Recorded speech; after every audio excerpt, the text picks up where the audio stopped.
In the heart of Odin village, where old traditions still ruled, there was a river nobody touched, not because it was cursed, but because it was sacred. They called it Miri Inketa, the remembering river. The elders said, "The river never forgets those who take from it or those it takes." No one fetched from the water. No one washed in it. They only gave offerings at the edge. Kola nuts, palm oil, sometimes even a chicken. Life in Odin was simple until the year the rain stopped. The land cracked, the wells dried, and people starved. And when prayers failed, the elders said something they hadn't said in 40 years. "The river must be appeased with a living sacrifice." Everyone turned their heads away until someone whispered the name. Adora. She was quiet, respected. She taught the children, helped the old. Her father had been the village healer, and she had no husband, no children, no one to fight for her. The choice was made behind closed doors. They called it voluntary, but she was never asked.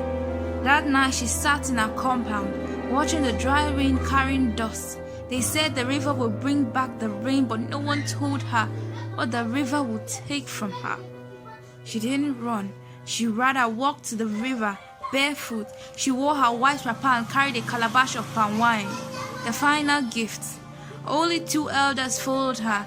The rest stayed behind, pretending they couldn't bear to watch. Adora stood by the river bank. The air was still. She turned and looked at them one last time. Then she stepped in. 1 step, 2. The water didn't ripple, no struggle, no splash, just silence. She disappeared beneath the surface like she was never there. 3 days later, it rained. The crops began to grow, the children laughed again, and the village moved on. But the river didn't.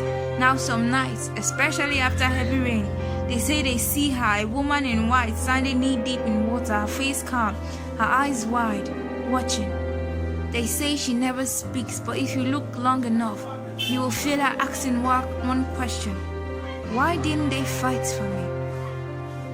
The river gave back the rain, but Adora never came.